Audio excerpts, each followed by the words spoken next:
Le regalé a mi hijo una camioneta importada de $300,000 por su cumpleaños número 40. Mi nuera levantó la copa y con una sonrisa burlona dijo: un brindis por la madre tonta que intenta comprar amor como si fuera pan del día. Todos se rieron. Yo solo sonreí, me levanté y me fui sin decir una palabra. Pero lo que hice después de esa noche, ella no lo va a olvidar jamás. Si me hubieras visto hace 6 meses, parada en medio de aquel salón con 200 personas mirándome, habrías pensado que era la mujer más patética del mundo. Y tal vez tenías razón. Ahí estaba yo, Carmen Elena Mendoza, 67 años, con mi vestido azul marino que había comprado especialmente para esa noche, sosteniendo las llaves de una Mercedes-Benz G-Wagon negra de 5 millones de pesos, mientras mi nuera levantaba su copa de champán francés. ¡Un brindis!, gritó Valentina con esa voz que perfeccionó en sus clases de actuación frustradas. Por la madre tonta que intenta comprar amor como si fuera pan del día. El salón emperador del Hotel Marquis estalló en risas. Risas nerviosas de algunos, carcajadas crueles de otros. Mi hijo Rodrigo bajó la mirada, apretó los puños, pero no dijo nada. Nunca decía nada cuando ella hablaba. ¿Sabes qué se siente cuando 200 pares de ojos te atraviesan con lástima? Es como si te arrancaran la piel lentamente. El mariachi que había contratado dejó de tocar. Las flores holandesas que decoraban las mesas parecían marchitarse con mi humillación. Incluso el moño rojo gigante que había puesto sobre la camioneta parecía burlarse de mí. Pero yo solo sonreí. Una sonrisa pequeña, casi imperceptible. Me quité los tacones que me había puesto para verme más alta. Los dejé ahí mismo sobre el escenario de mármol italiano y caminé descalza hacia la salida mientras el vestido azul marino barría el piso. No dije una palabra, ni una sola. Valentina siguió riendo, brindando, celebrando su victoria. Mi hijo seguía mirando el piso. Los invitados murmuraban, pero ninguno de ellos, absolutamente ninguno, imaginó lo que yo había empezado a planear en ese exacto momento. Verás, cuando has construido un imperio desde cero, cuando has sobrevivido a la muerte de un esposo, cuando has criado sola a un hijo mientras amasabas pan a las 3 de la mañana para pagar la renta, aprendes que el silencio no es debilidad. El silencio es el arma más poderosa que existe. Esa noche, mientras todos celebraban mi humillación, yo ya había decidido que Valentina Herrera de Mendoza iba a conocer el verdadero significado de perderlo todo. No en un día, no en una semana, sino lentamente, pieza por pieza, hasta que no le quedara nada más que las cenizas de su propia arrogancia. El Mercedes-Benz G-Wagon seguía brillando bajo las luces del salón cuando salí. 5 millones de pesos que todos pensaron que había desperdiciado en un intento patético de recuperar el amor de mi hijo. Qué equivocados estaban. Esa camioneta no era un regalo, era el cebo. Y Valentina, en su infinita soberbia, había mordido el anzuelo con tanta fuerza que ya no podría soltarse. Mi nombre es Carmen Elena Mendoza. Tengo 67 años. Y esta es la historia de cómo destruí a la mujer que intentó destruirme a mí. Pero para que entiendas la magnitud de lo que hice, necesito contarte todo desde el principio. Desde el día que esa víbora entró a mi vida, con sus tacones de diseñador y sus lágrimas de cocodrilo. Porque lo que nadie sabía esa noche, lo que ni siquiera mi propio hijo sospechaba, era que yo había estado grabando cada conversación, documentando cada mentira, preparando cada movimiento durante 5 largos años. La camioneta era solo la carnada. El verdadero espectáculo estaba por comenzar. Y si crees que conoces el final de esta historia, te equivocas. Porque hay secretos en mi familia que ni yo misma conocía hasta hace poco. Secretos que cambiarían todo. Secretos que harían que esa noche del brindis pareciera un juego de niños comparado con lo que vendría después. Pero antes de contarte cómo terminó todo, necesitas saber cómo empezó. Cómo una viuda que vendía pan dulce en el mercado de Xochimilco terminó siendo dueña de 22 panaderías. y cómo su único hijo, su orgullo, su razón de vivir, terminó casándose con el demonio vestido de Versace. Si estás lista para escuchar esta historia, si de verdad quieres saber hasta dónde puede llegar una madre cuando la empujan al límite, entonces suscríbete ahora porque lo que viene te va a dejar sin aliento. Esta no es solo mi historia, es la historia de todas las madres que han sido menospreciadas, humilladas, descartadas, y es la prueba de que nunca, jamás, subestimes a una mujer que ha sobrevivido a todo. Necesitas entender algo. Yo no nací con dinero. Mi padre, Eliseo Gutiérrez, era albañil en Xochimilco. Mi madre, Remedios, lavaba ropa ajena en una piedra de río que todavía existe, aunque ahora está seca. Éramos 7 hermanos durmiendo en 2 cuartos, compartiendo zapatos para ir a la escuela, comiendo frijoles con sal cuando había, y cuando no había, pues solo sal. Me casé con Alberto Mendoza a los 19 años. Era supervisor de obra, ganaba 1,200 pesos al mes, y para mí era un príncipe. Nos mudamos a un departamento de 2 habitaciones en la colonia Doctores. Las paredes tenían humedad, el techo goteaba cuando llovía, pero era nuestro. Ahí nació Rodrigo, un 15 de septiembre mientras los cohetes de la Independencia iluminaban el cielo. Alberto murió cuando yo tenía 27 años. Un andamio mal puesto, dijeron. Cayó desde el 8º piso de una construcción en Polanco. La empresa le dio las gracias a mi esposo muerto con 50,000 pesos de indemnización. 50,000 pesos por una vida. Ni siquiera alcanzaba para el funeral. Esa noche, con mi bebé de 8 años durmiendo en la cama que todavía olía a su padre, tomé la decisión que cambiaría todo. Mi abuela Esperanza me había enseñado a hacer pan cuando era niña. Era lo único que sabía hacer bien, además de llorar. Y llorar no pagaba la renta. Empecé vendiendo conchas y orejas en una canasta afuera del metro Pino Suárez. Me levantaba a las 2 de la mañana, amasaba hasta las 5, horneaba en el horno de la vecina que me cobraba 100 pesos por usarlo, y a las 7 ya estaba parada en mi esquina. Rodrigo iba conmigo antes de la escuela, me ayudaba a gritar: «¡Pan dulce! ¡Lleve su pan dulce calientito!». ¿Sabes cuántas veces la policía me corrió? ¿Cuántas veces tuve que sobornarlos con mi ganancia del día para que no me quitaran mi canasta? Pero seguí, siempre seguí. Un día, don Aurelio Sánchez, dueño de 3 cafeterías en el centro, probó mis cuernitos de queso. Me ofreció surtirle 200 piezas diarias. Era el milagro que había estado esperando. Con ese dinero, pude rentar un local pequeñito en la calle Regina. 4 metros cuadrados con un horno usado que compramos a plazos. Panadería La Esperanza. Así le puse, como mi abuela. Rodrigo creció entre harina y levadura. Hacía su tarea en una mesita junto al horno mientras yo trabajaba.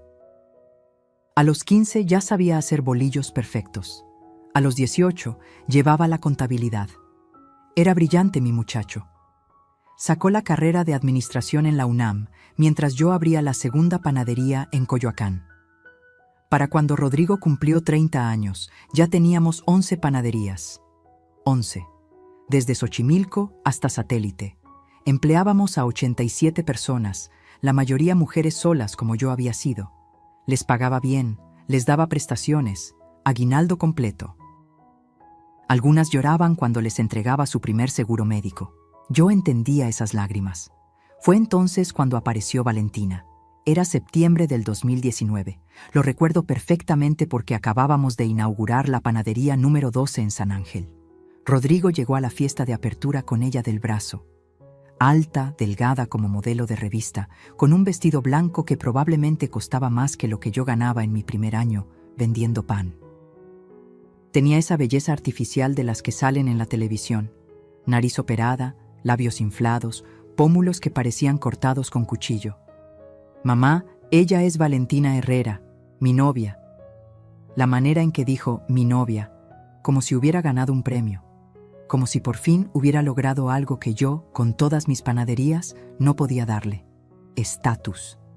Valentina me abrazó ese día. Un abrazo largo, teatral, mientras me susurraba al oído: Qué historia tan inspiradora la suya, señora. De vendedora ambulante a esto, debe estar muy orgullosa.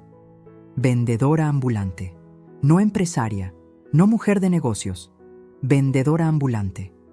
Pero sonreí, claro que sonreí. Mi hijo estaba enamorado. Se casaron 6 meses después en el exconvento de San Hipólito. Yo pagué todo. El vestido de 300,000 pesos importado de España, los arreglos florales que trajeron de Ámsterdam, la cena para 400 invitados donde sirvieron langosta y vino francés. Del lado de Valentina solo vinieron 20 personas. Mi familia es muy pequeña, dijo. Soy casi huérfana, como usted quedó viuda tan joven. Como yo. Siempre encontraba la manera de compararse conmigo, de recordarme mis tragedias. Les regalé una casa en las lomas de Chapultepec. 5 millones de pesos de enganche, mensualidades de 80,000 pesos que yo pagaba religiosamente. Les di un puesto importante a ambos en la empresa. Rodrigo como director general, Valentina como directora de Relaciones Públicas, aunque nunca supe exactamente qué relaciones públicas manejaba. Los primeros 2 años fueron soportables. Valentina organizaba cenas donde invitaba a sus amigas del club, mujeres que la miraban como si fuera su mascota exótica, la que había casado al hijo de la panadera millonaria. Yo iba a esas cenas, me sentaba en mi lugar asignado, siempre el más alejado de Valentina, y escuchaba cómo reinventaba su historia cada vez. A veces era hija de diplomáticos que murieron en un accidente. Otras, su familia había perdido su fortuna en la crisis del 94. Mi favorita era cuando decía que había rechazado una carrera en el modelaje internacional para casarse con Rodrigo. El amor vale más que cualquier pasarela en Milán, suspiraba, mientras sus amigas aplaudían su sacrificio. Pero yo notaba cosas, pequeñas cosas, como que nunca hablaba de su infancia con detalles específicos, como que no tenía ni una sola foto familiar anterior a los 25 años. Como que su acento a veces se deslizaba hacia algo que no era mexicano, algo que ella cubría rápidamente con una risa nerviosa. Y luego estaban los gastos. Dios santo, los gastos. Carteras de 80,000 pesos que aparecían cada semana. Viajes a Miami, por negocios, que costaban más que el salario anual de 5 empleadas. Una renovación de su oficina que costó 3 millones de pesos, más que lo que costó construir una panadería completa. Cuando le mencioné algo a Rodrigo, me miró como si lo hubiera traicionado. Mamá, ya no estamos en Xochimilco. Esta es nuestra vida ahora. Valentina sabe lo que hace. Ella entiende este mundo mejor que nosotros. Ese mundo, el mundo donde yo no pertenecía, aparentemente. Fue en el 3er año cuando las cosas empezaron a cambiar de manera más obvia. Valentina convenció a Rodrigo de que yo necesitaba descansar más. Tu mamá ha trabajado tanto, mi amor. Se merece disfrutar su vejez. Vejez. Tenía 64 años y me levantaba a las 5 de la mañana para supervisar la producción. Pero de repente era una anciana. Empezaron a excluirme de las juntas importantes. Para no estresarte, mamá. Cambiaron proveedores sin consultarme. Valentina tiene contactos mejores. Contrataron a un consultor estratégico, primo de Valentina, por supuesto, que cobraba 200,000 pesos al mes por decirnos que necesitábamos modernizarnos. Y yo, la estúpida de Carmen Elena, lo permití. Porque cada vez que intentaba protestar, Rodrigo me miraba con esos ojos cansados y me decía: mamá, por favor, Valentina solo quiere ayudar. ¿No puedes confiar en mi esposa? Confiar. Qué palabra tan peligrosa cuando la usa tu propio hijo en tu contra. Para cuando llegó el 4.º año, yo había perdido el control de casi todo. Seguía siendo la dueña en papel, pero las decisiones las tomaban ellos. Las contraseñas del banco las manejaba Valentina por seguridad. Los contratos nuevos los firmaba Rodrigo sin leerlos porque Valentina ya los revisó. Y entonces llegó el día que lo cambió todo. El día que escuché una conversación que no debía escuchar. Era un jueves de marzo. Lo recuerdo porque acababa de llegar de mi chequeo médico mensual. El doctor Fonseca me había dicho que mi presión estaba un poco alta, nada grave, pero que debía reducir el estrés. Casi me río en su cara. ¿Reducir el estrés mientras veía cómo desmantelaban mi vida empresa por empresa? Entré a la casa de las Lomas sin anunciarme. Todavía tenía llaves, aunque Valentina había sugerido 3 veces que las devolviera por privacidad. Mi privacidad, aparentemente, porque la casa la había pagado yo. Escuché voces en el estudio. Valentina hablaba por teléfono. Su voz tenía ese tono dulzón que usaba cuando tramaba algo. Me quedé en el pasillo, pegada a la pared como ladrona en mi propia inversión. «No, mi amor, escúchame bien», decía Valentina. «La vieja está perfecta para el plan. El doctor Ramírez ya me dio los papeles. Solo necesitamos 3 testigos que confirmen comportamiento errático. Ya tengo a la sirvienta y al jardinero. Con uno más, podemos declararla mentalmente incapaz». Mi corazón se detuvo. Literalmente sentí cómo dejaba de latir por un segundo. «¿Rodrigo? Por favor, Rodrigo hace lo que yo le digo. Está tan cansado de ser el hijo de la panadera que haría cualquier cosa para ser alguien por sí mismo. El muy idiota no se da cuenta de que sin el dinero de mami no es nadie». Risas. Escuché risas al otro lado del teléfono. 6 meses máximo y tenemos todo. Las 22 panaderías, las cuentas bancarias, las propiedades. Todo pasa a Rodrigo, y cuando me divorcie el año que viene, me llevo la mitad. 11 panaderías, Fernando. 11 malditas panaderías que valen cada una entre 8 y 15 millones. Fernando. Nunca supe quién era Fernando.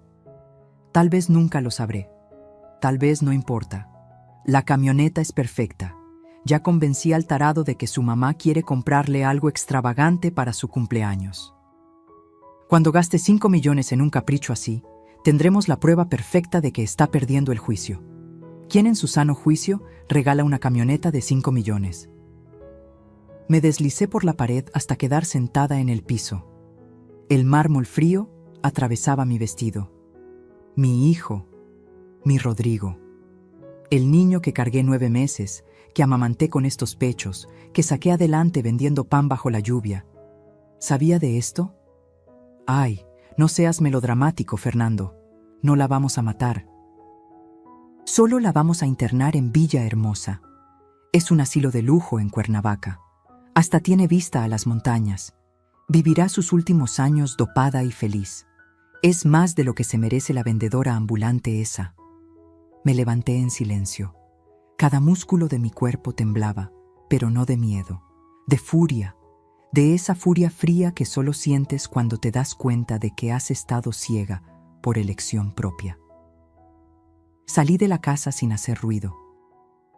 Manejé hasta mi departamento en Polanco, el único lugar que no les había permitido tocar, y me serví un tequila, luego otro, y otro más. Esa noche no dormí. Me quedé sentada en mi sala, viendo las fotos de Rodrigo de bebé, de niño, de adolescente, buscando el momento exacto donde lo perdí, donde mi hijo se convirtió en el títere de una mujer que ni siquiera sabíamos quién era realmente. Al día siguiente hice 3 cosas. Primero, visité a mi notario de confianza, el licenciado Héctor Mendoza, sin parentesco, solo coincidencia. Le pedí copias de todos mis documentos legales, escrituras, actas constitutivas, todo. ¿Algún problema, señora Carmen?, me preguntó. Prevención, licenciado, solo prevención. Segundo, contraté a un investigador privado, Dagoberto Ruiz, ex-militar, especialista en fraudes corporativos. Le di un sobre con 200,000 pesos en efectivo y una sola instrucción. Quiero saber todo sobre Valentina Herrera. Todo. Tercero, y esto fue lo más difícil, empecé a actuar. Si querían a una viejita senil, les daría exactamente eso. Empecé despacio. Olvidaba nombres de empleados que conocía desde hacía años. Me confundía con fechas importantes. Una vez llegué a una junta de consejo en pantuflas, fingiendo que había olvidado cambiarme los zapatos. Vi la mirada de satisfacción en los ojos de Valentina. Vi cómo le apretaba la mano a Rodrigo como diciendo, ¿ves? Te lo dije. Mientras tanto, Dagoberto hacía su trabajo. La primera información llegó a las 2 semanas. Valentina Herrera no existía antes del 2015. No había registros escolares, no había acta de nacimiento en el registro civil, no había historial crediticio. Era como si hubiera aparecido de la nada a los 25 años. La segunda información fue más interesante. Había una tal Valentina Herrera, pero había muerto en 2014 en un accidente de autobús en Chiapas. Misma fecha de nacimiento, mismo lugar de origen que decía mi nuera. Alguien había robado la identidad de una muerta. La tercera información fue la bomba. Su verdadero nombre era Alma Patricia Domínguez, nacida en Caracas, Venezuela. Llegó a México en 2014 huyendo de cargos por fraude. Había estafado a 3 familias en Caracas, haciéndose pasar por heredera de una fortuna petrolera. Pero lo mejor, lo absolutamente delicioso, fue lo que Dagoberto descubrió en la 4ª semana. Alma Patricia Domínguez estaba casada. Legalmente casada desde 2013 con un tal Jorge Luis Mendoza, otra vez sin parentesco, en Maracaibo, Venezuela. Nunca se divorció, lo que significaba que su matrimonio con mi hijo era completamente ilegal. Tenía todo lo que necesitaba para destruirla, pero no iba a hacerlo rápido. No. Ella había planeado mi destrucción lenta, meticulosa. Yo haría exactamente lo mismo. Seguía actuando mi papel, cada día un poco más confundida, un poco más frágil. Valentina estaba tan segura de su victoria que bajó la guardia. Empezó a ser más obvia con sus desprecios, más cruel con sus comentarios. Una vez, en una cena familiar, me sirvió la comida en un plato de plástico, mientras todos los demás usaban la vajilla de porcelana. Es que a veces se te caen las cosas, suegrita. No queremos accidentes. Rodrigo no dijo nada. Solo miró su plato y siguió comiendo. Otra vez me encontró viendo álbumes de fotos viejas y me las arrebató. Ay, señora Carmen, vivir en el pasado no es sano. Hay que mirar hacia adelante. Luego las tiró a la basura frente a mí. Eran las únicas fotos que tenía de Alberto. Las rescaté de la basura esa noche, llorando de rabia, no de tristeza. Y entonces llegó la conversación sobre la camioneta. Mamá, me dijo Rodrigo un día, con Valentina colgada de su brazo como garrapata. Mi cumpleaños número 40 se acerca. Sé que siempre has querido darme algo especial. Claro, mijo. ¿Qué quieres? Valentina se adelantó. Hemos visto una Mercedes-Benz G-Wagon preciosa. Sería el regalo perfecto de una madre amorosa. ¿Cuánto cuesta? 5 millones de pesos, dijo Valentina con esa sonrisa de víbora. Pero usted puede pagarla, ¿verdad, suegra? Después de todo, es su único hijo. La miré directamente a los ojos. Por primera vez en meses, dejé caer la máscara de viejita senil y la miré como lo que era, mi presa. Claro que sí, Valentina. Le daré a mi hijo exactamente lo que se merece. Ella interpretó mi mirada como derrota. Qué equivocada estaba. Compré la camioneta, pero también hice otras compras. Instalé cámaras en cada panadería, en mi departamento, hasta en mi bolsa. Contraté a 2 notarios adicionales para que prepararan documentos que Valentina jamás vería venir. Abrí cuentas bancarias en 3 bancos diferentes, donde moví cantidades que ella no sabía que existían. Y lo más importante, empecé a grabar. Todo. Cada conversación, cada humillación, cada mentira. El día del cumpleaños de Rodrigo se acercaba. Valentina organizó la fiesta más ostentosa que puedas imaginar. Invitó a toda la sociedad que ella quería impresionar. Gastó 2 millones de pesos solo en la organización. Va a ser la noche de nuestra vida, me dijo el día anterior. La noche en que todos verán quién manda realmente en esta familia. Tenía razón. Sería exactamente eso. Pero ella no sabía que yo tenía un as bajo la manga. un as que había estado guardando, alimentando, preparando durante meses. La noche del cumpleaños llegó, y con ella el principio del fin de Valentina Herrera. O debería decir, Alma Patricia Domínguez de Mendoza. Los primeros 5 años del matrimonio de Rodrigo fueron una obra maestra de manipulación. Valentina no llegó destruyendo, llegó construyendo una imagen, una narrativa, una prisión invisible alrededor de mi hijo. Empezó con detalles pequeños, casi imperceptibles. Me llamaba 3 veces al día. Suegrita, ¿ya desayunó? Le mandé su pan favorito con el chofer. Señora Carmen, Rodrigo está preocupado porque no ha tomado sus vitaminas. Mami Carmen, sí, empezó a decirme mami. Encontré un médico maravilloso para sus rodillas. Cada llamada era una actuación. Yo lo sabía porque cuando colgaba, Esperanza, mi empleada de confianza desde hace 30 años, me contaba cómo Valentina se burlaba de mí apenas terminaba la llamada. Vieja necia, la escuchó decir una vez. Se cree que soy su enfermera personal. Pero frente a Rodrigo, era diferente. Ahí brillaba su mejor actuación. Se había aprendido mis recetas de memoria.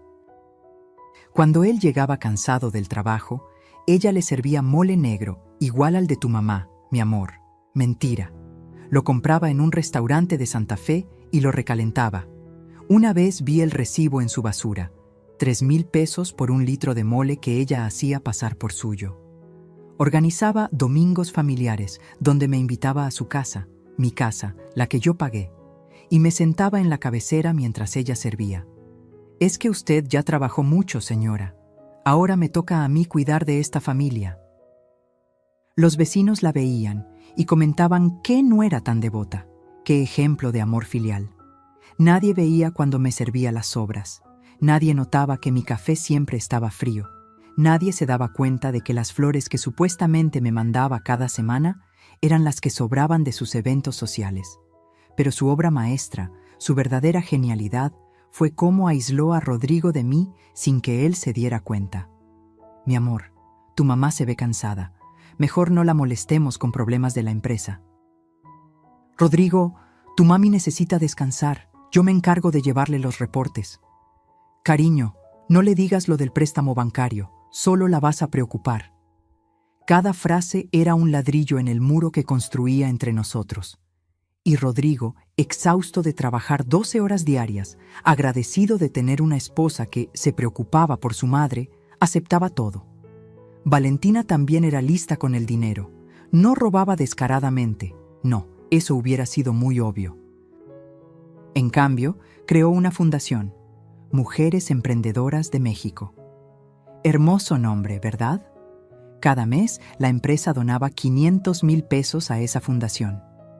Para ayudar a mujeres como usted, fue Suegrita, las que empiezan desde abajo. La fundación existía, claro. Hasta organizaba eventos. Eventos donde Valentina brillaba con vestidos de 200,000 pesos, hablando de su compromiso con las mujeres trabajadoras, mientras el 90% del dinero desaparecía en gastos administrativos. Su primo era el tesorero, su mejor amiga, la secretaria, su estilista, sí, tenía un estilista, era el coordinador de imagen corporativa con sueldo de 80,000 pesos mensuales, y luego estaban las reformas a las panaderías. Modernización, le llamaba ella. Cambió los hornos de piedra que habíamos usado por 30 años por unos italianos que costaron el triple y producían pan sin alma. Reformó las fachadas tradicionales por algo que parecía sacado de una revista de arquitectura pretenciosa. Es que necesitamos atraer a los millennials, suegra. Las ventas empezaron a bajar. Los clientes de toda la vida se quejaban. El pan ya no sabe igual, Carmelita, me decía doña Lupita, que compraba en nuestra primera panadería desde 1995. Pero cuando se lo mencionaba a Rodrigo, Valentina intervenía. Es resistencia al cambio, mami Carmen. Es normal. Ya verá que en unos meses las ventas se duplican. Se duplicaron, sí, hacia abajo. Para el tercer año, habíamos perdido el 30% de nuestros clientes regulares. Pero los reportes que Valentina le mostraba a Rodrigo decían otra cosa. Había aprendido a maquillar números como maquillaba su cara cada mañana. Y entonces empezó su campaña psicológica contra mí. Señora Carmen, ¿no recuerda que ya me pagó esto? Cuando nunca me había pedido dinero. Suegrita, ayer me dijo que sí podía cambiar los uniformes, cuando nunca habíamos hablado de uniformes. Mami, ¿estás segura de que no acordamos esto en la junta? Cuando yo ni siquiera había ido a esa junta. Plantaba semillas de duda, me hacía cuestionar mi propia memoria. Una vez llegó a mover mis llaves, mi bolsa, mis lentes, y luego encontrarlos en lugares absurdos. Aquí están sus lentes, suegra. En el refrigerador. ¿Ve por qué me preocupo por usted? Rodrigo empezó a mirarme diferente, con preocupación, con lástima. Mi propio hijo me miraba como si fuera una bomba de tiempo a punto de explotar. Mamá, tal vez deberías ver a un especialista. Mamá, Valentina dice que has estado olvidando cosas. Mamá, ¿estás segura de que estás bien? Y yo, que podría haberle mostrado las grabaciones que ya tenía para entonces, que podría haberle revelado quién era realmente su esposa, callé. Porque necesitaba que Valentina confiara. Necesitaba que bajara completamente la guardia. La máscara de la nuera perfecta solo se caía cuando estábamos solas. Ahí aparecía la verdadera alma Patricia. El plan para declararme mentalmente incapaz empezó un martes de octubre. Me acuerdo porque ese día Valentina llegó a mi departamento con el doctor Ramírez, un psiquiatra que parecía más interesado en su reloj Rolex que en mi salud mental. Es solo una evaluación de rutina, suegrita. Para estar tranquilos de que todo está bien. El doctor me hizo preguntas durante 2 horas. ¿Qué día era? ¿Quién era el presidente? ¿Cuánto era 17 más 38? Respondí todo perfectamente, pero noté cómo Valentina le hacía señas cuando yo no miraba directamente. La señora presenta signos iniciales de demencia senil, dictaminó el muy desgraciado mientras guardaba su grabadora. Recomiendo supervisión constante y evaluación de su capacidad para manejar decisiones financieras.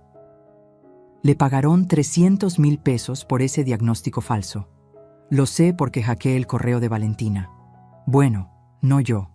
El hijo de Esperanza, que estudió sistemas, lo hizo por 50,000 pesos y la promesa de que su madre tendría trabajo de por vida. Después del doctor vinieron los incidentes manufacturados. Valentina empezó a organizar comidas donde me ponía en situaciones imposibles. Me servía sopa hirviendo y cuando me quemaba la lengua y la escupía, les decía a todos, «Ay, es que la señora ya no controla bien sus reflejos». Me daba cubiertos para niños y cuando pedía a otros, suspiraba dramáticamente. Es la 3ª vez esta semana que olvida cómo usar los cubiertos normales. Una vez, en el cumpleaños de su amiga Patricia, me dio una pastilla para el dolor de cabeza, que me mareó tanto que tuve que agarrarme de las paredes para caminar. ¿Ven? Por eso no la dejamos sola. Se toma las medicinas equivocadas. Pero el golpe maestro fue cuando falsificó mi firma en un cheque de 800,000 pesos para su fundación fantasma. Cuando reclamé en el banco, ella ya había preparado el terreno. Le había dicho al gerente, con lágrimas de cocodrilo, que su suegra estaba perdiendo la memoria y firmando cosas sin recordarlas.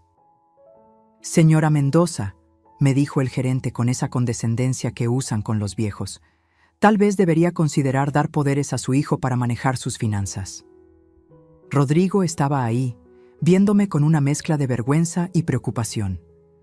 «Mamá, no pasa nada, fue un error, pero creo que el señor tiene razón.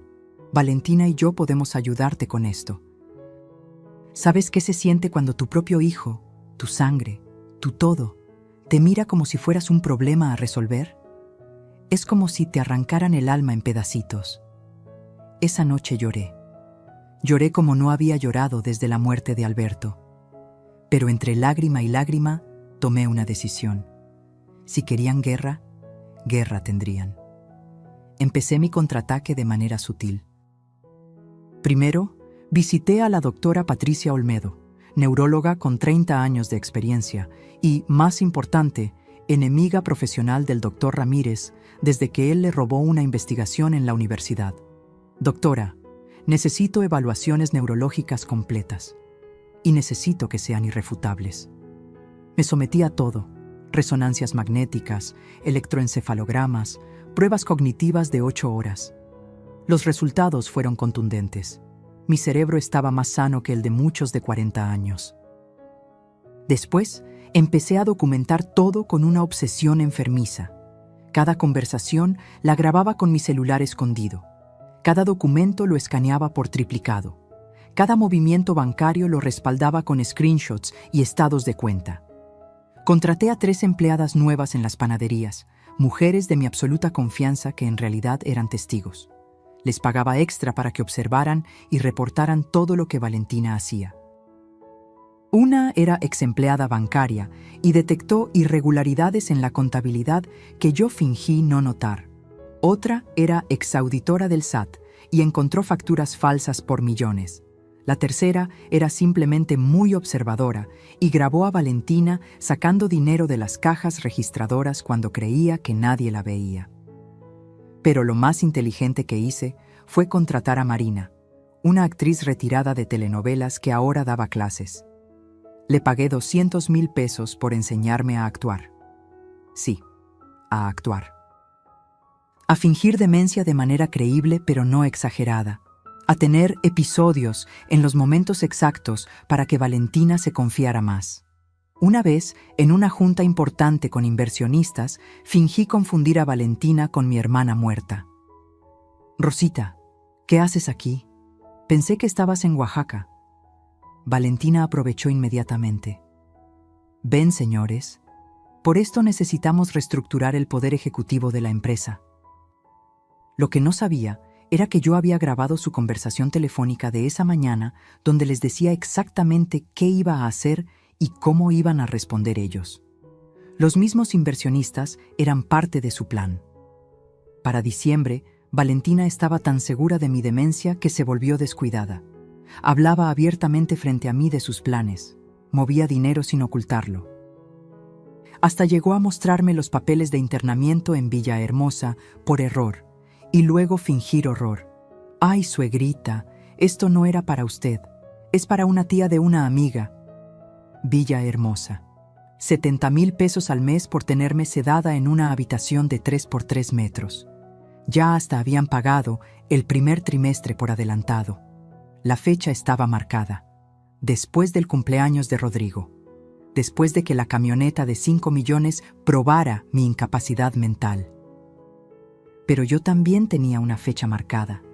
Y un plan. Un plan que había perfeccionado durante meses de humillación y dolor.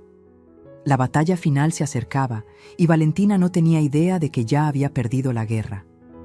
El despojo empezó con la panadería Esperanza de Coyoacán, mi segunda sucursal, la que abrí con el sudor de 5 años vendiendo pan en la calle. Un lunes llegué y encontré un letrero, cerrado por remodelación. Nadie me había avisado nada. «Es una sorpresa que le teníamos, suegrita», me dijo Valentina con su sonrisa de hiena. «Vamos a convertirla en un café boutique. Los panaderías tradicionales ya no dejan dinero». Cuando vi los planos, casi vomito. Habían destruido el horno de piedra que construí con mis propias manos. Los azulejos de Talavera que puse uno por uno, los habían tirado a la basura. En su lugar, paredes blancas minimalistas y una máquina de café de 2 millones de pesos. «¿Dónde están mis empleadas?», pregunté por Rosa, María y Carmen, que llevaban conmigo 15 años. Las liquidamos, no sabían hacer capuchinos. Liquidadas, como si fueran objetos defectuosos. Rosa tenía 3 hijos en la universidad. María mantenía a su madre enferma. Carmen acababa de quedarse viuda, pero a Valentina eso no le importaba. La segunda en caer fue la panadería de Xochimilco, la más rentable, la que facturaba 3 millones al mes. Valentina la convirtió en una experiencia gastronómica donde un bolillo costaba 60 pesos y venía con mantequilla francesa en un platito de porcelana china. Los vecinos del barrio ya no podían comprar ahí, Sus clientes ahora eran hipsters de la Condesa que venían en Uber a tomarse fotos para Instagram. Para cuando se llevó la tercera panadería, la de Satélite, yo ya no podía ni llorar. Solo observaba cómo desmantelaban mi vida pieza por pieza mientras fingía no entender lo que pasaba. «Firme aquí, señora Carmen». «¿Qué es esto, Valentina?» «Nada importante, suegrita. Solo papeleo aburrido». Papeleo que transfería los derechos de operación a una empresa que Valentina había creado, Grupo Gastronómico VRM. Las iniciales de Valentina y Rodrigo Mendoza. Mi apellido, mi legado, usado para robarme. Pero el momento que me partió el alma fue cuando escuché a Rodrigo defender a su esposa.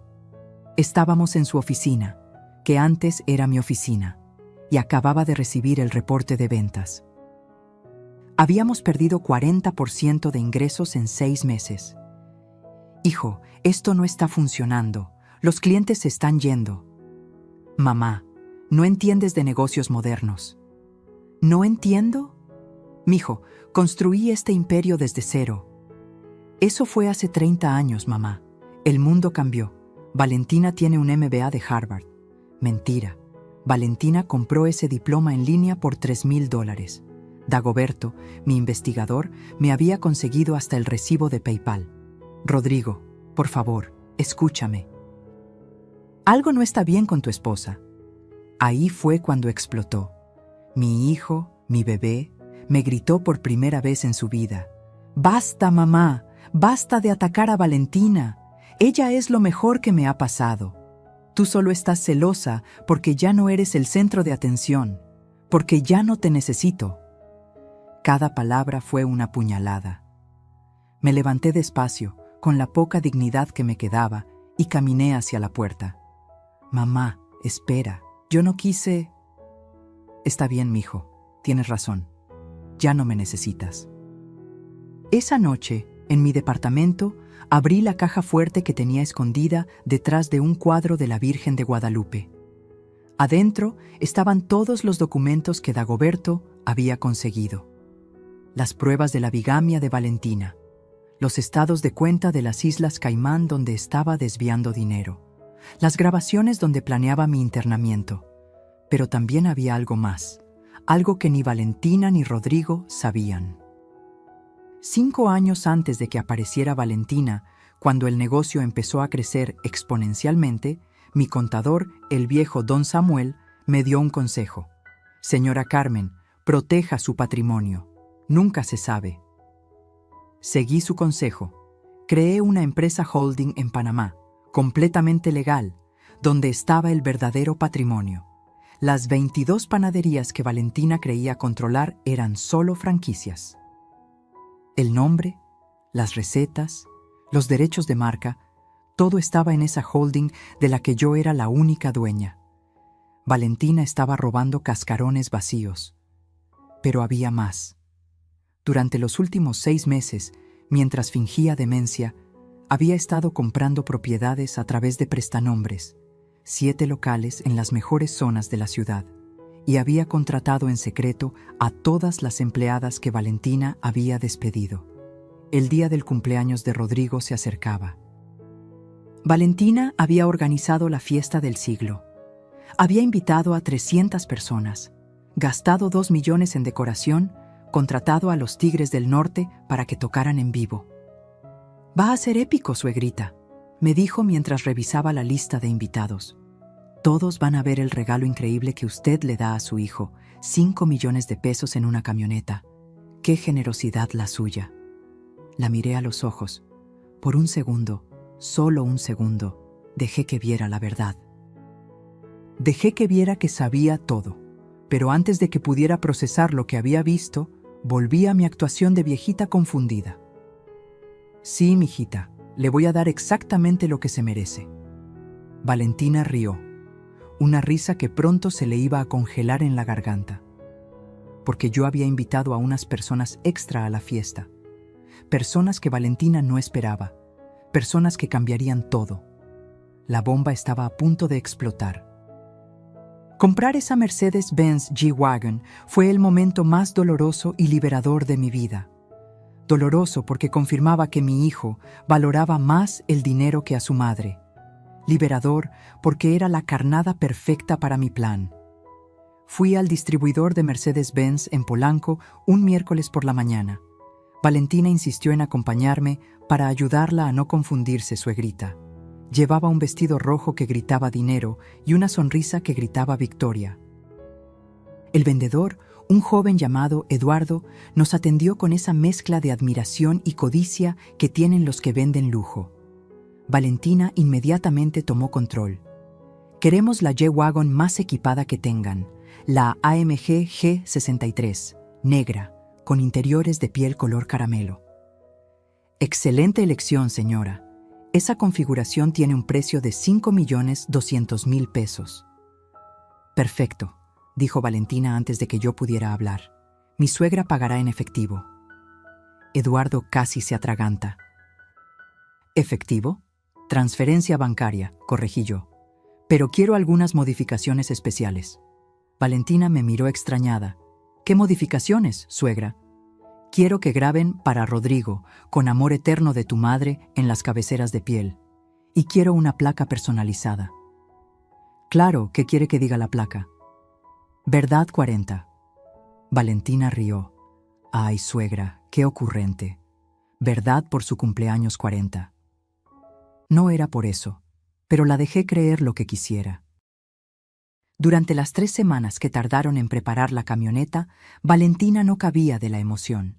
Le contó a todo mundo sobre el regalo excesivo que la pobre señora Carmen insistía en comprar. Es que ya ven cómo está, les decía a sus amigas en el club. Gasta sin control, por eso necesitamos protegerla de sí misma.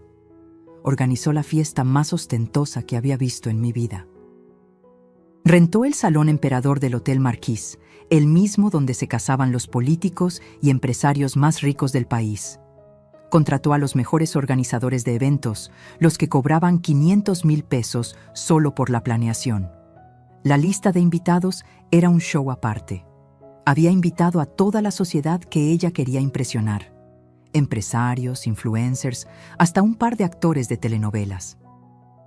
Pero sobre todo, había invitado a los socios potenciales que Rodrigo había estado cortejando para expandir el negocio. Esta fiesta va a ser nuestra coronación, le escuché decir por teléfono. Después de esto, nadie dudará de quién maneja el imperio de las panaderías Mendoza. 3 días antes de la fiesta, hice mis propias invitaciones, discretas, personales, entregadas en mano por Esperanza. Invité a Jorge Luis Mendoza, el esposo legal de Valentina, que acababa de llegar de Venezuela después de años buscándola. Dagoberto lo había encontrado manejando un taxi en Tijuana, tratando de juntar dinero para contratar un detective. Le pagué el vuelo, el hotel y 50.000 pesos por su presencia. Invité al verdadero doctor Ramírez, no el psiquiatra corrupto, sino su hermano gemelo, fiscal especializado en fraudes financieros, que llevaba 2 años investigando a su hermano por vender diagnósticos falsos. Invité a Patricia Olmedo, la neuróloga que tenía todos mis estudios, demostrando mi perfecta salud mental, junto con evidencia en video de que había estado fingiendo los episodios de demencia. Invité a los verdaderos dueños de los inversionistas que Valentina había engañado, personas que habían perdido millones en sus estafas anteriores y que la habían estado buscando por años. E invité a Alma Gutiérrez, la verdadera Valentina Herrera, que no había muerto en ningún accidente. Estaba vivita y coleando en Chiapas, muy sorprendida de descubrir que alguien había robado su identidad y la había declarado muerta. Pero mi invitada estrella era otra, alguien que nadie esperaba. El día de la fiesta llegó. Me puse mi mejor vestido, el azul marino que había comprado especialmente para la ocasión. No era caro ni ostentoso, pero me veía digna. Me veía como lo que era, una guerrera a punto de ganar su última batalla. Llegué temprano al salón. La camioneta ya estaba ahí, brillando bajo las luces, con un moño rojo gigantesco que Valentina había insistido en poner. Para que parezca más regalo, suegrita. Los invitados empezaron a llegar. Valentina brillaba como nunca, con un vestido dorado de 200,000 pesos que había comprado con el dinero de mis panaderías. Besaba mejillas, repartía sonrisas, se aseguraba de que todos supieran quién era la verdadera anfitriona. Rodrigo llegó 1 hora tarde, como ella había planeado, para hacer una entrada triunfal, había dicho. Cuando entró, los mariachis empezaron a tocar las mañanitas, los meseros descorcharon champán y Valentina lo llevó hacia donde estaba la camioneta. «¡Miren todos!», gritó Valentina tomando el micrófono. «El regalo de una madre amorosa para su único hijo». Fue entonces cuando me paré y caminé hacia ellos. Todos guardaron silencio. Tomé las llaves de la camioneta que estaban en una caja de cristal y me acerqué al micrófono. Antes de entregar este regalo, dije con voz clara, «Quiero hacer un brindis». Valentina me pasó una copa con una sonrisa condescendiente. «Claro, suegrita, diga unas palabras». Levanté la copa y miré directamente a los ojos de mi hijo. «Brindo por la verdad, porque la verdad, aunque duela, siempre sale a la luz». Fue entonces cuando aparecieron mis invitados especiales. Mientras Valentina tramaba mi destrucción, yo no estaba sola. Tenía aliadas que ella nunca vio venir, mujeres que habían estado observando en silencio, esperando el momento exacto para actuar. La primera era Esperanza, mi empleada de confianza. Pero Esperanza era mucho más que una empleada. Era mi hermana del alma, la que me ayudó a criar a Rodrigo cuando yo trabajaba 18 horas al día. Su hijo, Miguel, el que ahora es ingeniero en sistemas, creció junto a Rodrigo. Fueron como hermanos hasta que Valentina llegó y convenció a mi hijo de que no era apropiado juntarse con la servidumbre. Esperanza había estado grabando todo. Cada humillación, cada robo, cada mentira. Tenía un celular viejo que escondía en su delantal y había documentado 3 años de abusos. Videos de Valentina sacando dinero de las cajas. Audio de ella burlándose de mí con sus amigas. Fotos de documentos que firmaba falsificando mi letra. «Señora Carmen», me dijo una noche llorando. «Me parte el alma ver cómo la trata. Y Rodriguito, ay, Rodriguito se perdió». La segunda aliada fue una sorpresa hasta para mí. Cristina Durán, la mejor amiga de Valentina. Sí, la misma que reía en todas las humillaciones, la que aplaudía sus crueldades. Resulta que Cristina también había sido víctima de Valentina. Me buscó una tarde en mi departamento, temblando como hoja. «Señora Carmen, necesito hablar con usted. Valentina me robó 3 millones de pesos». La historia era predecible. Valentina la había convencido de invertir en un negocio de importación de bolsas de diseñador. El negocio no existía. El dinero desapareció. Y cuando Cristina la confrontó, Valentina la amenazó con destruir su matrimonio, revelando una infidelidad inventada.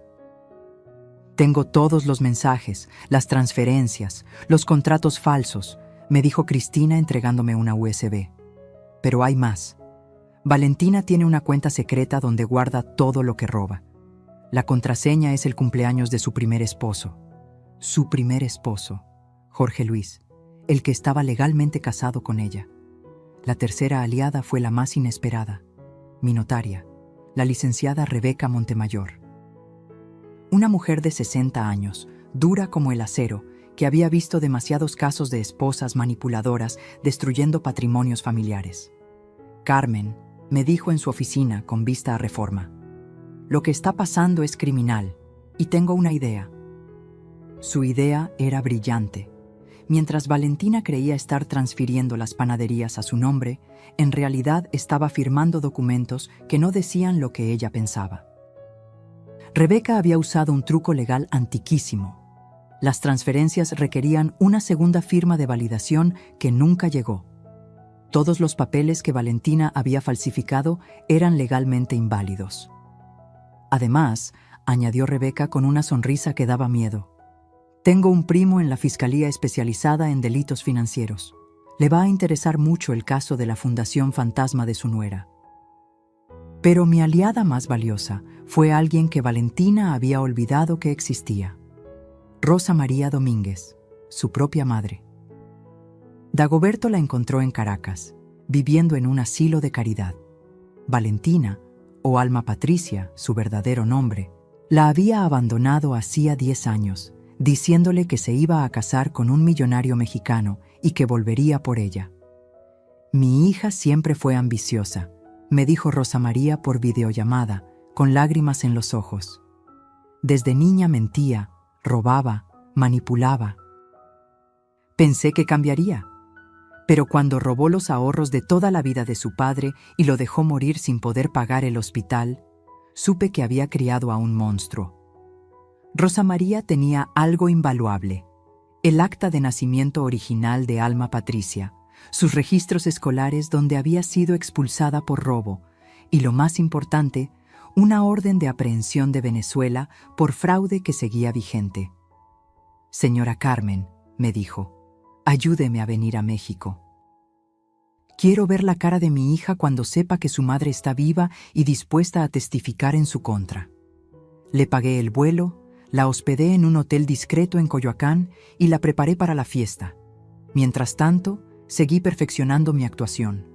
Cada día me mostraba más confundida, más frágil.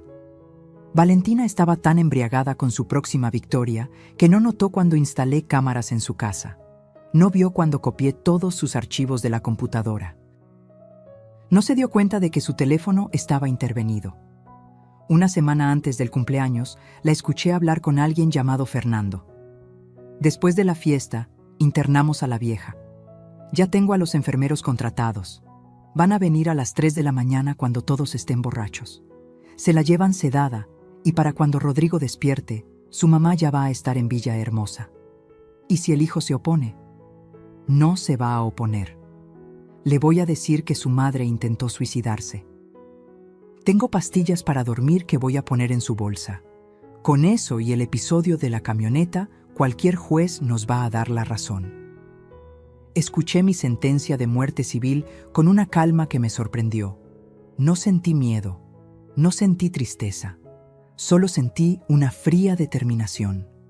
Esa noche llamé a todas mis aliadas. El día de la fiesta, necesito que estén listas. Vamos a darle a Valentina el espectáculo de su vida. Cristina confirmó que traería las pruebas del fraude. Rebeca tendría los documentos legales listos. Rosa María estaría esperando en una habitación del hotel. Esperanza tendría todas las grabaciones en una laptop conectada a las pantallas del salón. Y yo tenía la bomba final. Algo que había descubierto apenas 2 días antes y que cambiaría todo. Valentina no solo estaba casada con Jorge Luis, estaba embarazada de Fernando, su amante. El padre no era Rodrigo. La guerra estaba por terminar y yo tenía todas las armas. 3 noches antes del cumpleaños de Rodrigo, manejé sola a Guadalajara. Le dije a todos que iba a visitar a una prima enferma. Mentira. Iba a ver al licenciado Alejandro Mendoza Torres, el mejor notario de Jalisco y, casualidad divina, primo hermano de mi difunto Alberto. «Carmen, ¿estás segura de esto?», me preguntó después de revisar los documentos que le llevé. «Más segura que nunca, Alejandro. Mi hijo eligió su camino, ahora yo elijo el mío». Esa noche firmé un nuevo testamento. Uno que nadie conocía. Uno que dejaría a Valentina y a Rodrigo exactamente con lo que merecían. Pero el testamento era solo parte del plan. Lo verdaderamente brillante era lo que había construido en secreto durante los últimos 5 años, mientras todos me creían una viejita indefensa. Verás, cuando empecé a sospechar de Valentina, abrí una empresa paralela, Panificadora Esperanza S.A. de C.B., registrada a nombre de un fideicomiso del cual yo era la única beneficiaria. Mientras Valentina robaba de las panaderías que conocía, yo estaba construyendo un imperio que ella jamás detectó. 7 panaderías nuevas en Guadalajara, Monterrey y Querétaro. Todas manejadas por las empleadas que Valentina había despedido por incompetentes. Rosa, María, Carmen, todas ellas ahora eran gerentes con participación en las utilidades. Facturaban 8 millones de pesos mensuales. dinero que iba directo a cuentas que solo yo conocía. Pero eso no era todo. Durante mis visitas médicas a Houston, que Valentina creía eran para tratamientos de demencia, en realidad estaba cerrando tratos con inversionistas americanos. Había vendido la franquicia internacional de mis recetas por $15 millones. Sí, dólares. El dinero estaba en un fideicomiso en Texas, intocable para las leyes mexicanas, esperando mi señal. Señora Mendoza, me dijo Jim Patterson, el CEO de American Bakery Corporation, sus recetas son oro puro. Vamos a abrir 50 locales en California y Texas. Mientras firmaba ese contrato, Valentina estaba en México robándose migajas. De regreso en mi departamento de Polanco, saqué la caja fuerte escondida detrás del cuadro de la Virgen. Adentro, junto a todos los documentos que había recolectado, agregué el Nuevo Testamento. Pero también había algo más. Una carta para Rodrigo. Una carta que había reescrito 100 veces y que entregaría solo si las cosas salían como esperaba. «Mijo», empezaba la carta, «cuando leas esto, probablemente me odies, pero prefiero tu odio honesto que tu amor manipulado. El día antes de la fiesta, instalé las últimas piezas del rompecabezas. Primero, visité a mi banco y transferí 5 millones de pesos a una cuenta especial. No era para la camioneta, esa ya estaba pagada. Era para algo mucho mejor. Después, me reuní con los verdaderos empleados de Villahermosa, el asilo donde Valentina planeaba internarme. «Doctor Márquez», le dije al director, «mi nuera pagó 3 meses por adelantado para internarme contra mi voluntad. Aquí está el recibo». Le mostré la copia que había sacado del bolso de Valentina. «Esto es secuestro y ustedes serían cómplices». El hombre palideció. «Señora Mendoza, nosotros no sabíamos. Ella dijo que usted había firmado los papeles». «Mentira, pero le propongo un trato. Ustedes van a hacer exactamente lo que les voy a pedir, y yo no los denuncio. Es más, les pago el doble de lo que ella les dio». El plan era simple. Cuando los enfermeros vinieran por mí, se llevarían a alguien más. Alguien que había aceptado ayudarme por 100,000 pesos y la promesa de unas largas vacaciones. Esa noche, la última antes del cumpleaños, no pude dormir. Me senté en mi balcón viendo las luces de la ciudad, tomando un té de canela como me enseñó mi abuela Esperanza. A las 3 de la madrugada, mi teléfono sonó. Era un mensaje de voz de Valentina que había mandado por error, o tal vez queriendo torturarme. «Fernando, mi amor, después de mañana somos libres. La vieja se va al asilo, Rodrigo se queda con la culpa y las deudas, y nosotros nos vamos a Suiza con todo el dinero. El bebé va a nacer en Europa, lejos de este infierno. Te amo. El bebé, el hijo que mi hijo creía suyo». Tomé mi grabadora y guardé ese mensaje. Era la última pieza de evidencia que necesitaba. El día del cumpleaños amaneció soleado, sin una nube en el cielo. Era el 15 de marzo, curiosamente los idus de marzo, el día que asesinaron a Julio César. ¡Qué apropiado! Me bañé despacio, me peiné con cuidado, me puse el vestido azul marino. En el espejo vi a Carmen Elena Mendoza, no la víctima que Valentina había creado, sino la guerrera que siempre fui. Antes de salir, hice una última llamada. «Esperanza, activa el plan. Es hora». En algún lugar de la ciudad, mis aliadas se estaban preparando. Las pantallas del salón habían sido hackeadas por Miguel, el hijo de Esperanza. Los videos estaban listos para proyectarse. Los invitados especiales estaban en posición. Y yo, con las llaves de la camioneta en mi bolso, junto a una USB que contenía 3 años de crímenes documentados, me dirigí a la fiesta. Valentina creía que esa noche sería mi humillación final. No tenía idea de que sería la suya. Cuando entré al Salón Emperador, Valentina ya estaba en su elemento. Recibía a los invitados como una reina, con su vestido dorado que brillaba bajo los candelabros de cristal. Rodrigo estaba a su lado, incómodo en su smoking, sonriendo esa sonrisa forzada que ponía cuando ella lo exhibía como trofeo. «Ahí está la estrella de la noche», gritó Valentina cuando me vio, con esa voz falsa que usaba en público. La generosa madre que regala camionetas de 5 millones.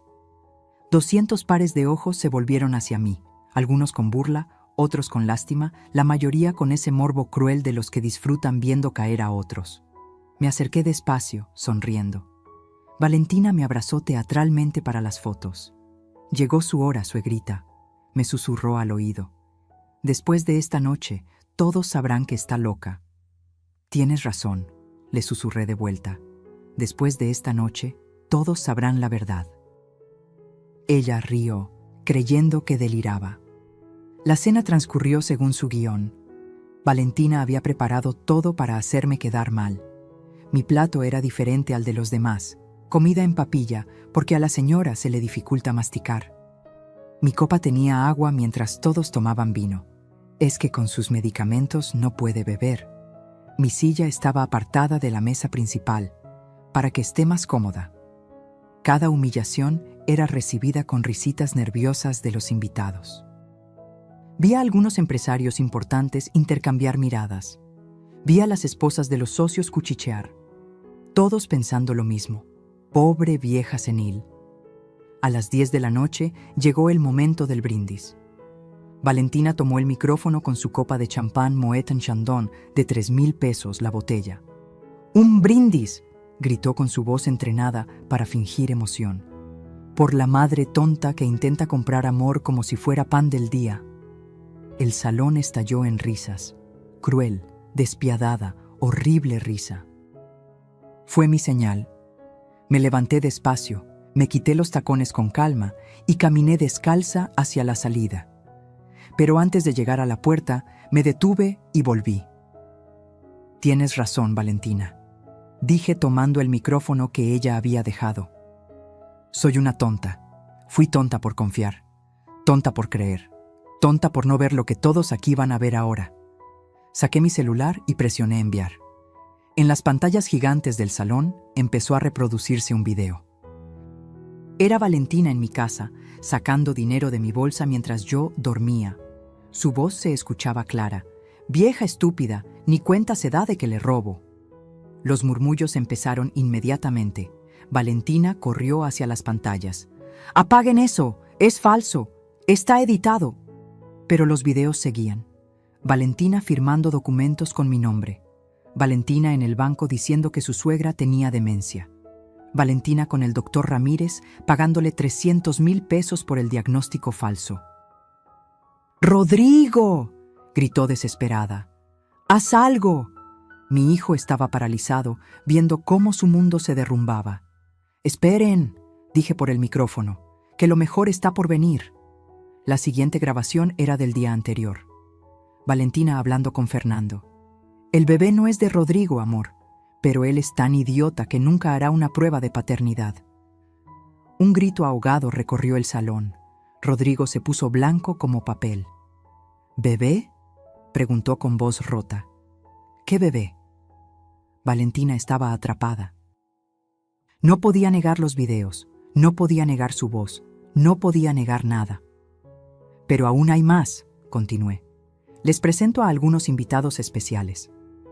Las puertas se abrieron. Primero entró Jorge Luis Mendoza, el esposo legal de Valentina. «Hola, Alma Patricia», dijo con acento venezolano. 5 años buscándote, mi amor, y sigues casada conmigo». Valentina parecía a punto de desmayarse. «No, tú, ¿cómo?». Después entró la verdadera Valentina Herrera, vivita y coleando.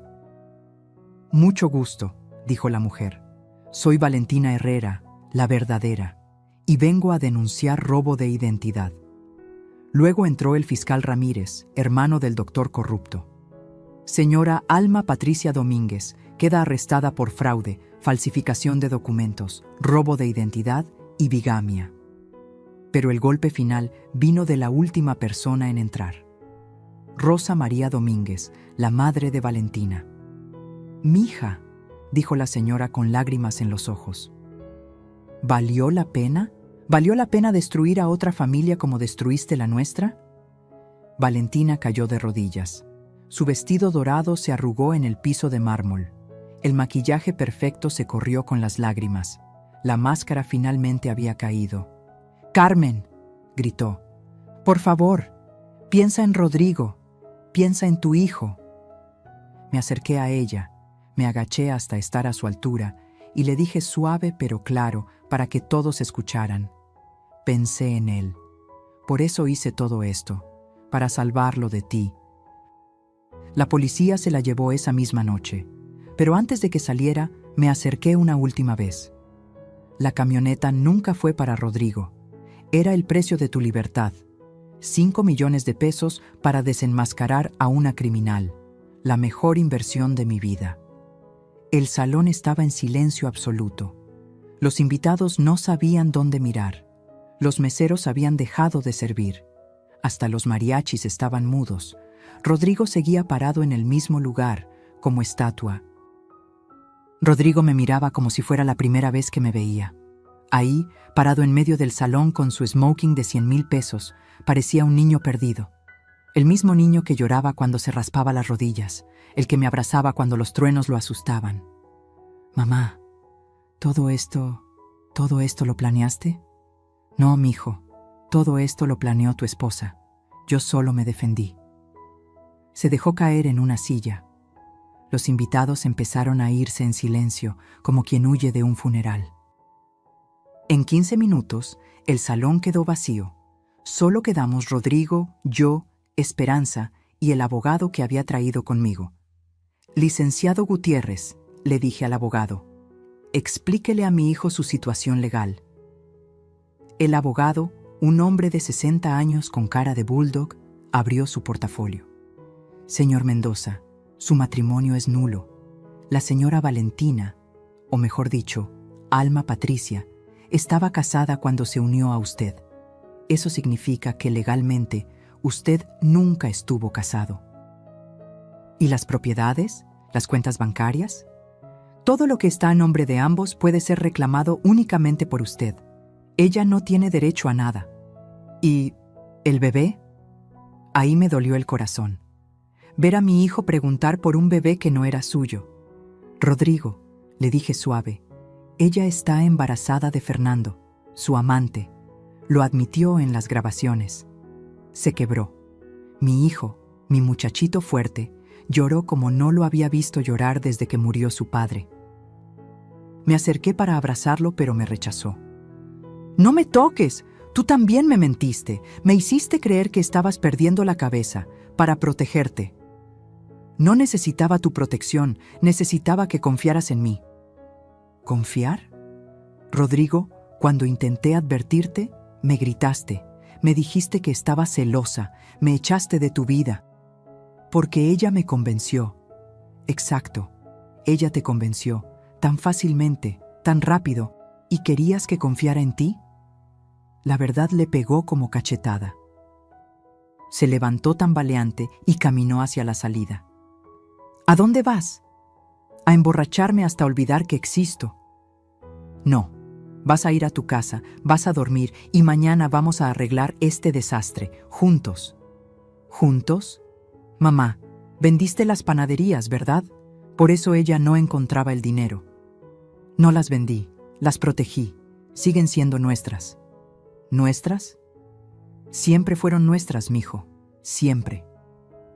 Esa noche lo llevé a su casa, la casa que había pagado yo pero que por primera vez sentía suya. Mientras dormía su borrachera, revisé los papeles que Valentina había dejado. Descubrí más horrores. Préstamos a mi nombre por 10 millones de pesos, contratos con proveedores fantasma, hasta una demanda laboral falsa preparada para quitarme más dinero. A la mañana siguiente, Valentina intentó negociar desde el reclusorio donde esperaba su proceso.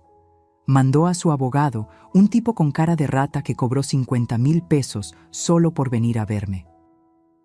«Mi cliente está dispuesta a irse del país si retiran los cargos». «No. Podría contar cosas sobre su hijo que dañarían su reputación». «¿Qué cosas? ¿Que fue víctima de una estafadora? Todo mundo ya lo sabe». «Tenemos fotos comprometedoras». Me reí. Por primera vez en meses, me reí de verdad. ¿Fotos editadas como las que usó para chantajear a Cristina Durán? Ya las revisó un perito, todas falsas. El abogado tragó saliva. ¿Qué quiere entonces? Justicia. Que pague por cada peso robado, por cada mentira dicha, por cada día de tortura psicológica. Eso podría ser 20 años de cárcel. Entonces que sean 30. 48 horas después del cumpleaños, el divorcio estaba completo. Bueno, la anulación, porque divorcio no podía haber de un matrimonio que nunca existió. Valentina fue sentenciada a 15 años de prisión. Hubieran sido más, pero su embarazo le dio atenuantes. Fernando, su amante, huyó a Colombia donde lo agarraron por otros fraudes. Jorge Luis, el esposo legal, no quiso saber nada de ella y se regresó a Venezuela. El bebé nació en prisión, una niña. La madre de Valentina, Rosa María, pidió la custodia y se la dieron. Me buscó antes de irse. Señora Carmen, siento mucho todo lo que mi hija le hizo. Usted no tiene la culpa, señora. Criaré a esta niña diferente. Le enseñaré valores, le enseñaré a trabajar. No será como su madre. Le di un sobre con 200,000 pesos, para la niña, para que tenga oportunidades. La señora lloró. Usted es lo que mi hija nunca pudo ser, una verdadera dama. Rodrigo tardó meses en perdonarme, no por lo que hice, sino por cómo lo hice, por no confiar en él, por tratarlo como otro enemigo en lugar de una víctima. Pero poco a poco, trabajando juntos en reconstruir las panaderías, volvimos a encontrarnos. Volvimos a ser madre e hijo. Volvimos a ser familia. La camioneta de 5 millones se quedó en el estacionamiento del hotel por semanas hasta que decidí qué hacer con ella. 6 meses después de aquella noche, me desperté temprano como siempre. Eran las 5 de la mañana y la ciudad apenas comenzaba a despertar. Me preparé un café de olla como me enseñó mi abuela y me senté en el balcón a ver el amanecer. La camioneta Mercedes-Benz seguía en el estacionamiento del hotel, acumulando polvo y cuentas de resguardo. 5 millones de pesos convertidos en un recordatorio de metal y cuero de la noche que recuperé a mi hijo. Rodrigo había cambiado mucho. Ya no usaba los trajes de 100,000 pesos que Valentina le compraba. Había vuelto a sus jeans y camisas simples. Llegaba a las 4 de la mañana a la panadería de Regina, la primera, la original, para ayudar con el primer horneado del día. Como cuando era niño, me dijo una mañana mientras amasábamos juntos. ¿Te acuerdas, mamá? Yo hacía mi tarea mientras tú horneabas. Me acuerdo de todo, mijo, de cada momento. Las panaderías se recuperaron rápido. Despedimos a todos los consultores que Valentina había contratado. Regresamos a las recetas originales. Volvimos a contratar a las empleadas despedidas. En 3 meses, recuperamos el 60% de los clientes perdidos. En 6, estábamos mejor que nunca. Pero lo más importante no fue el dinero recuperado. Fue ver a Rodrigo volver a ser él mismo. Un día me llamó desde la panadería de Coyoacán. «Mamá, ven rápido, necesito mostrarte algo». Cuando llegué, había una fila de clientes hasta la esquina, todos esperando por el pan recién salido como en los viejos tiempos. «¿Ves eso?», me dijo con lágrimas en los ojos. «Esto es lo que construiste, esto es real, no los restaurantes pretenciosos de Valentina, esto». Doña Lupita, nuestra clienta más antigua, se acercó con su bolsa del mandado. «Carmelita, qué gusto que regresó el pan de verdad, el de antes, el que sabe a casa». Esa tarde, Rodrigo y yo nos sentamos en la oficina, la misma donde había descubierto las primeras mentiras de Valentina, y hablamos de verdad por primera vez en años. «Mamá, necesito pedirte perdón». «No, mijo. Déjame terminar. Te fallé. Te cambié por una mujer que me prometió convertirme en alguien importante. No me di cuenta de que ya era alguien. Era tu hijo. El hijo de la mujer más fuerte que conozco. Lloramos juntos, abrazados como cuando él era niño y yo era toda su mundo». «¿Y la camioneta?», me preguntó después. ¿Qué vas a hacer con ella? Es tuya si la quieres.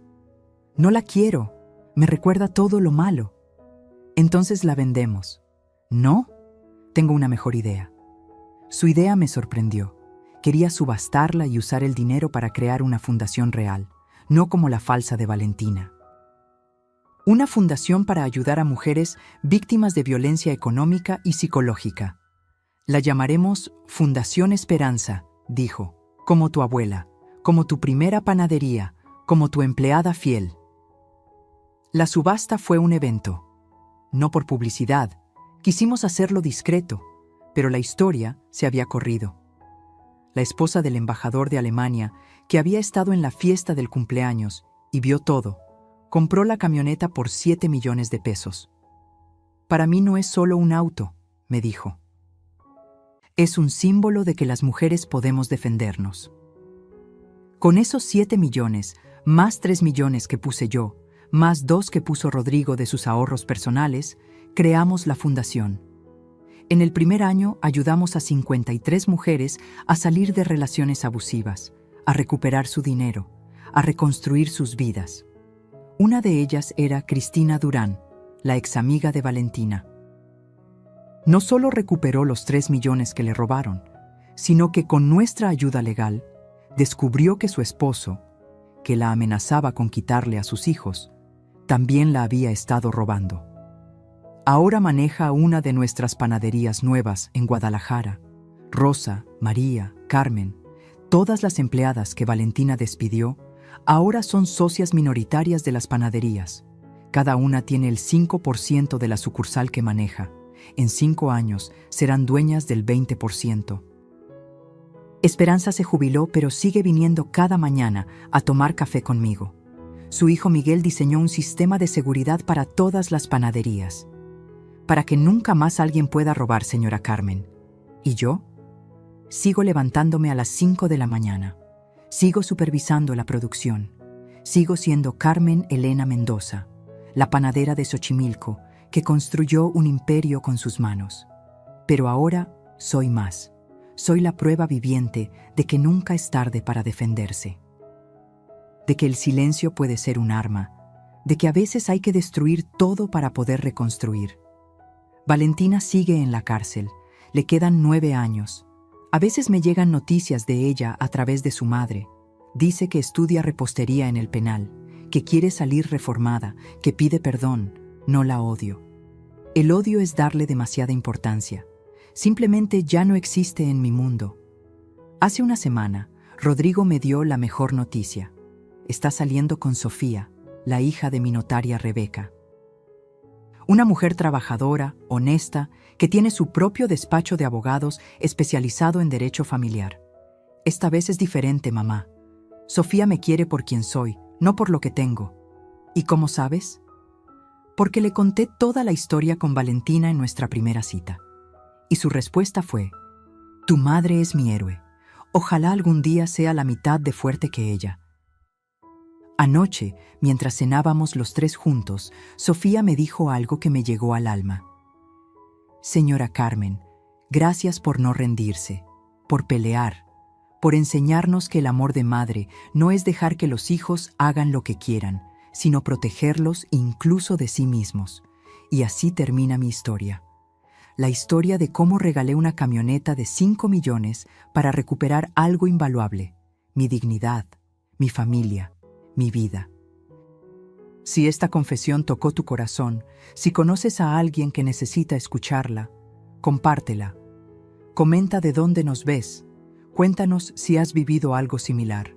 Y suscríbete para más historias de mujeres que se negaron a ser víctimas. Porque todas tenemos una guerrera dentro. Solo necesitamos recordar cómo despertarla.